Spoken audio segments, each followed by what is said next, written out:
Depois de quase um mês de embargo por causa da chamada maré vermelha, a produção e comercialização de moluscos foram liberadas em parte do litoral catarinense. Ostras, mexilhões, vieiras e berbigões poderão voltar para os cardápios dos restaurantes a partir de hoje. A colheita dos moluscos foi liberada nas fazendas da Barra do Aririú e Enseada de Brito, em Palhoça.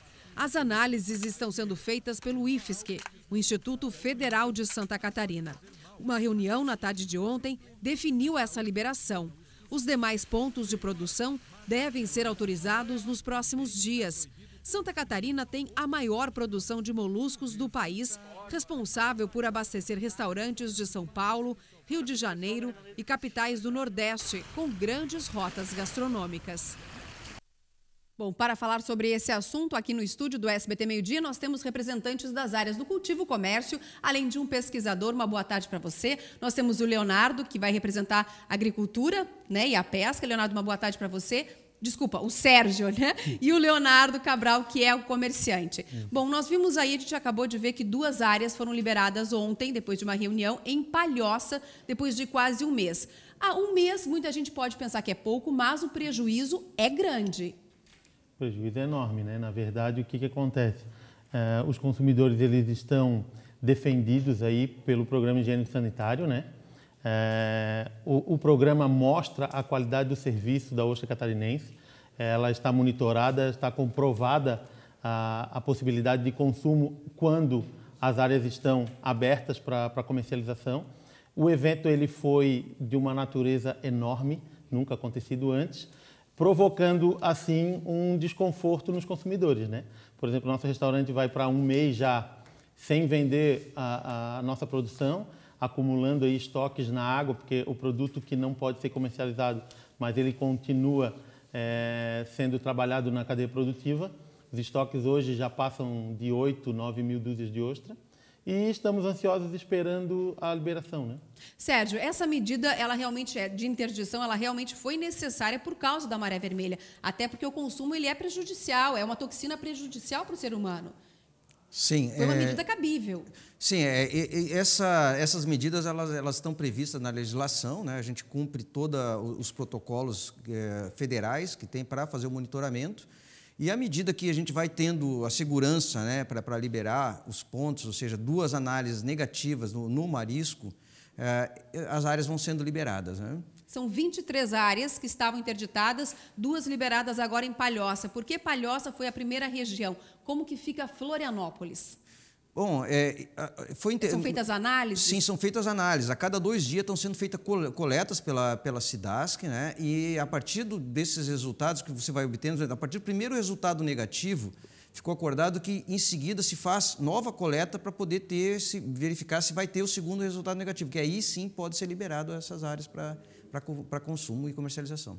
Próximos dias em Florianópolis, o que o comerciante, né, quer saber, e o consumidor também que gosta de moluscos quer saber como fica Florianópolis. A ideia é fazer novas coletas em breve, existe uma expectativa para a liberação dessas outras 21 áreas?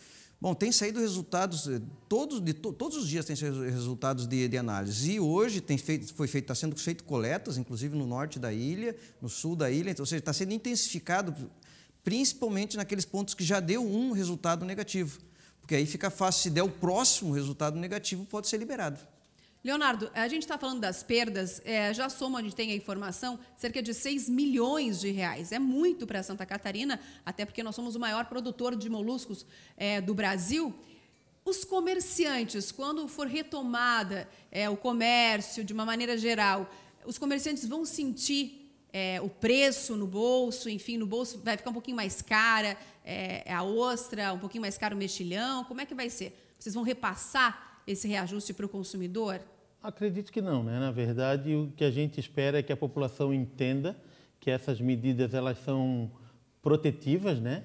São preventivas para que não haja nenhum tipo de contaminação e são protetivas. Então, automaticamente, à medida que as áreas forem liberadas para o consumo, a população tem que entender que o produto está sano e está em perfeitas condições de consumo. Acredito que a gente vai retomar gradativamente o volume de comercialização. A gente né? sabe que é um prejuízo, mas isso mostra que Santa Catarina está preocupada assim, com a sua qualidade, com o seu selo de qualidade.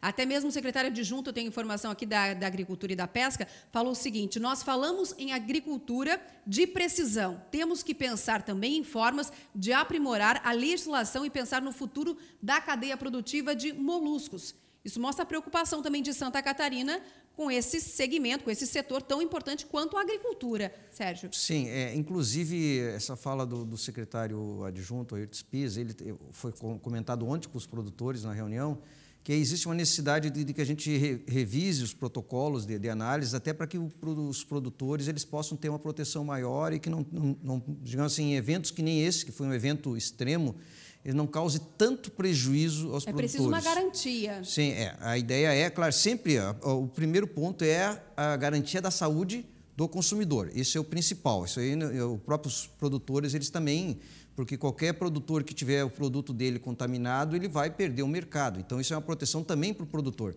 Mas a ideia é aprimorar, sim, esses métodos de análise e sempre buscar realmente que tanto o consumidor como o produtor saia beneficiado. Sérgio, Leonardo, muito obrigado. Quer falar mais alguma coisa? Não, na verdade, só reforçar, né? É um consenso entre os produtores que em momentos de presença de maré, que são eventos pontuais, né, e distantes de datas, que se intensifique muito as análises das áreas de cultivo, né? Respeitando, assim, a necessidade de mercado que, a partir do momento que tem a presença das algas nocivas, para-se com a comercialização, intensifica-se o número de análises para que esse espaço de tempo seja mais curto, né? Vamos acompanhando a situação, então. Obrigada pela presença e pelos esclarecimentos aqui no SBT Meio Dia.